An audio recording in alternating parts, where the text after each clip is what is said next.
Hi friends, இன்றைக்கி நம்ம பார்க்க போகிறது என்னென்னா எஸ்பிஓ இன்ட்ரடியூஸ் பண்ணியிருக்கிற பைமோட் ஆப்பை பற்றி தான் பார்க்க போகிறோம். பைமோட் ஆப்பில் பார்த்தீங்கன்னா grocery, skin care product, hair oil இந்த மாதிரி வீட்டுக்கு தேவையான ப்ராடக்ட்ஸை வாடிக்கையாக கொடுத்துட்ருக்காங்க. இதில் நாம் டெய்லி யூஸ் பண்ணுற ப்ராடக்ட் நிறைய கிடைக்குது. சர்ச்சில் பிளான் நேம் கொடுத்தாலே போதும், நமக்கு தேவையான ப்ராடக்டை சர்ச் பண்ணி வாங்கிக்கலாம். இன்னொன்று என்னென்னு பார்த்தீங்கன்னா டீல்ஸ்னு ஒரு ஆப்ஷன் இருக்கும்.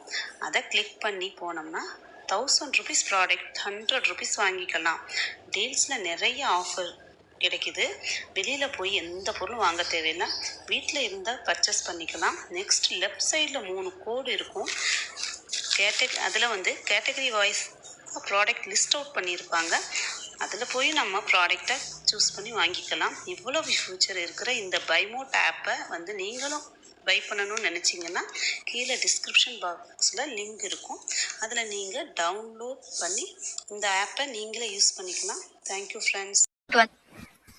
ஹலோ ஃப்ரெண்ட்ஸ், இந்த வீடியோவில் ரொம்பவே ஈஸியாகவும் டேஸ்டியாகவும் 1/2 கிலோவில் மட்டன் பிரியாணி டக்குன்னு எப்படி செய்கிறது அப்படின்னு சொல்லி தான் நான் உங்ககிட்ட ஷேர் பண்ண போகிறேன்.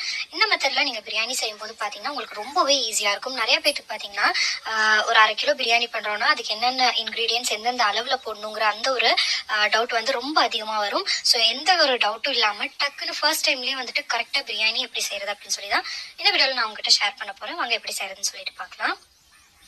எப்பவுமே பிரியாணி செய்யும்போது பார்த்தீங்கன்னா பிரியாணிக்கு தேவையான ஐட்டம்ஸ் எல்லாம் இந்த மாதிரி எடுத்து வச்சுக்கணும். அதுக்கு மெயினாக பார்த்தீங்கன்னா இஞ்சி பூண்டு பேஸ்ட், மல்லி, புதினா இதெல்லாமே ஃபர்ஸ்டே வாங்கிட்டு நீங்கள் ஃப்ரிட்ஜில் ஸ்டோர் பண்ணி வச்சிட்டிங்கன்னா அடிக்கடி பிரியாணி செய்யும்போது ரொம்பவே ஈஸியாக பண்ணிடலாம். ஸோ 1/2 கிலோ மட்டன் அதை நான் நல்லா கழுவி எடுத்து வச்சிருக்கேன். அதை இப்போ குக்கரில் சேர்த்திட்டு இதுவே நீங்கள் குக்கரில் பிரியாணி பண்ணுற மாதிரி இருந்துச்சுன்னா நம்ம அந்த மசாலாவோட சேர்த்து வேக வச்சுக்கலாம். பட் தனியாக பாத்திரத்தில் பண்ணும்போது பார்த்தீங்கன்னா இந்த மாதிரி தனியாக நம்ம மட்டனையும் வேக வச்சு எடுத்துக்கிறது ரொம்ப ஈஸியாக இருக்கும். ஏன்னா பாத்திரத்தில் போட்டு நம்ம 1/2 கிலோ மட்டனை வேக விட்டோம் அப்படின்னா அந்த சூப் எல்லாம் வத்திரும். அதனால இந்த மாதிரி குக்கர்ல போட்டுட்டு நம்ம வேக வச்சுக்கலாம். இந்த குக்கர்ல சேர்த்திட்டு இதுல நம்ம வேற எந்த ஒரு ஐட்டமும் ஆட் பண்ணக்கூடாது. வெறும் கொஞ்சமா மஞ்சளும் கொஞ்சமா உப்பு, அவ்வளவுதான். தண்ணி இதுல ஆட் பண்ணக்கூடாது. மஞ்சளும் உப்பு சேர்த்து நல்லா ஒரு கிளறிட்டு 4 விசில் இதை லோ ஃப்ளேம்ல 4 விசில் விட்டுட்டு உடனே ஸ்டீம் எடுத்துட்டு இதை எடுத்துக்கலாம். அடுத்ததா ஜார்ல பாத்தீங்கன்னா ஒரு கைப்பிடி அளவு சின்ன வெங்காயம். ஸோ இந்த ஒரு மெத்தட் நீங்க ஃபாலோ பண்ணும்போது பிரியாணிக்கு உங்களோட பிரியாணியோட டேஸ்ட் ரொம்பவே சூப்பரா இருக்கும். அதுலயும் முக்கியமா மட்டன் பிரியாணிக்கு இது ரொம்பவே நல்லா இருக்கும். இதுவே நீங்க வெஜிடபிள் பிரியாணி பண்றதா இருந்தாலும் இந்த ஒரு மெத்தடை நீங்க ஃபாலோ பண்ணலாம். உங்களோட பிரியாணியோட டேஸ்ட் நல்லா தூக்கி கொடுக்கும். ஸோ ஒரு கைப்பிடி அளவு சின்ன வெங்காயத்தை சேர்த்துட்டு அது கூட ஒரு 5 கிராம்பு, 5 ஏலக்காய், 5 துண்டு பட்டை இதை ஆட் பண்ணிட்டு நல்லா மையா அரைச்சு எடுத்துக்கலாம். இந்த மாதிரி அரைச்சிட்டு இதையும் எடுத்து சைட்ல வச்சுக்கலாம். இப்போ பிரியாணி பாத்திரத்தை வச்சுட்டு இதுல ஆயில் ஆட் பண்ணிக்கலாம். ஆயில் பாத்தீங்கன்னா 1/2 கிலோ பிரியாணிக்கு 100 ml நான் ஆயில் ஆட் பண்றேன். ஏன்னா இது மட்டனுடைய ஃபேட்டும் நம்ம ஆட் பண்றோம். அது மட்டும் இல்லாம நான் இதுல பாத்தீங்கன்னா கொஞ்சமா தேங்காய் எண்ணெயும் ஆட் பண்றேன். மட்டன் பிரியாணிக்கு தேங்காய் எண்ணெய் கொஞ்சம் ஆட் பண்ணும்போது டேஸ்ட் நல்லா இருக்கும். So 100 ml normal cooking oil add பண்ணிட்டு ஒரு 20 ml நான் பாத்தீங்கன்னா தேங்காய் எண்ணெய் இதுல ஆட் பண்ணிக்கிறேன். எண்ணெய் ஊத்திட்டு எண்ணெய் சூடாகிறதுக்கு முன்னாடியே இந்த மட்டனுடைய கொழுப்பு இருந்துச்சுன்னா அதை இதுல ஆட் பண்ணிக்கலாம். ஏன்னா எண்ணெய் நல்லா சூடானதுக்கு அப்புறம் நீங்க இந்த கொழுப்பு ஆட் பண்ணீங்க அப்படின்னா ஃபுல்லா தெளிக்க ஆரம்பிச்சிடும். அதனால சூடு ஆகிறதுக்கு முன்னாடியே அதை ஆட் பண்ணிக்கோங்க. அதுக்கப்புறம் இதுல 5 கிராம்பு, 5 ஏலக்காய், 5 துண்டு பட்டையை ஆட் பண்ணிக்கலாம். ஆல்ரெடி நம்ம சின்ன வெங்காயத்தோடய ஒரு 5 போட்டு ஆட் பண்ணியிருக்கோம். அடுத்ததா பெரிய வெங்காயம், நல்ல பெரிய சைஸ்ல 2 வெங்காயம் மெலிசா கட் பண்ணிட்டு அதையும் இதுல சேர்த்திட்டு இப்போ இந்த வெங்காயத்தோட கலர் இருக்கு இல்லையா, அதோட கலர் மாறி வர வரைக்கும் வதங்க விடலாம். இப்போ பார்த்தீங்கன்னா வெங்காயத்தோட கலர் நல்லா மாற ஆரம்பிச்சிருச்சு. இந்த ஸ்டேஜில் ஒரு கைப்பிடி அளவு மல்லி நல்லா நறுக்கிட்டு ஆட் பண்ணிக்கோங்க. கூடவே ஒரு கைப்பிடி அளவு புதினாவே ஆட் பண்ணிட்டு நல்லா பொரிய விடணும் இந்த எண்ணெயில. அப்போ இதோட ஃப்ளேவர் ஃபுல்லாக அந்த எண்ணெயில இறங்கும் போது பிரியாணியோட டேஸ்ட் ரொம்ப நல்லா பார்த்தீங்கன்னா மல்லி புதினா எல்லாம் நல்லா வதங்கிருச்சு.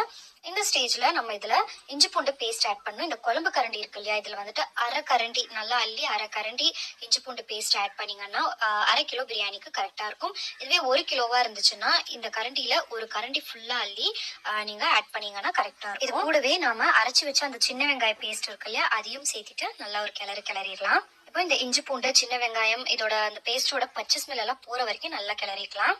அடுத்ததான் இதுல மசாலா ஐட்டம்ஸ் ஆட் பண்ணிக்கலாம். மிளகாத்தூள் நான் பாத்தீங்கன்னா 1/2 ஸ்பூன் ஆட் பண்றேன். இதுவே 1 கிலோவா இருந்துச்சுன்னா 1 ஸ்பூன் ஆட் பண்ணிக்கோங்க. நீங்க நல்லா காரம் சாப்பிடுவீங்கன்னா இன்னும் கொஞ்சம் மிளகாத்தூளையும் ஆட் பண்ணலாம். எனக்கு மீடியமா காரம் போதுன்றதுனால 1/2 ஸ்பூன் ஆட் பண்ணிருக்கேன். அப்புறமா மல்லித்தூள் 1 ஸ்பூன் ஃபுல்லா ஆட் பண்ணிக்கோங்க. அடுத்ததா மீடியம் சைஸ்ல பழுத்த தக்காளியா பார்த்து ஒரு 3 தக்காளியை கட் பண்ணிட்டு ஆட் பண்ணிக்கோங்க. கூடவே ஒரு 3ல இருந்து 4 பச்சை மிளகா. இந்த தக்காளி பாத்தீங்கன்னா நல்லா குழையிற அளவுக்கு வேக விடணும். தக்காளி நல்லா குழஞ்சதுக்கு அப்புறமா பாதி லெமனை வந்துட்டு இதுல புளிஞ்சிக்கலாம். இதுவே நீங்க 1 கிலோ செய்யற மாதிரி இருந்துச்சுன்னா 1 லெமன் ஜூஸை இதுல புளியணும். அடுத்ததா இந்த மாதிரி குட்டி கப்ல 1 கப் தயிர் ஆட் பண்ணிக்கலாம். இதுவே நீங்க வந்துட்டு 1 கிலோ பண்ற மாதிரி இருந்துச்சுன்னா இதுல ஒரு 2 கப் தயிர் ஆட் பண்ணணும். இது எல்லாத்தையுமே சேர்த்துட்டு நல்லா கிளறி விட்டுக்கலாம். இப்போ இதுல நாம வேக வச்ச அந்த மட்டனை ஆட் பண்ணிக்கலாம். மட்டன் பாத்தீங்கன்னா அதுல இருக்க அந்த சூப்போட அப்படியே ஆட் பண்ணணும். மட்டன் ஆட் பண்ணதுக்கு அப்புறமா கூடவே தேவையான அளவு உப்பையும் ஆட் பண்ணிட்டு நல்லா ஒரு கிளறிட்டு மேலாக அந்த எண்ணெய் மிதந்து வர வரைக்கும் வெயிட் பண்ணிக்கலாம். இப்போ எண்ணெய் பாத்தீங்கன்னா மேலாக மிதந்து வர ஆரம்பிச்சிருச்சு. இந்த ஸ்டேஜ்ல தண்ணி ஆட் பண்ணிக்கலாம். தண்ணி பாத்தீங்கன்னா 1 டம்ளர் அரிசிக்கு 1.5 டம்ளர் தண்ணி நான் ஆட் பண்றேன். பாஸ்மதி அரிசி எடுத்திருக்கேன். ஸோ வந்துட்டு 1 டம்ளர் அரிசிக்கு 1.5 டம்ளர் தண்ணி.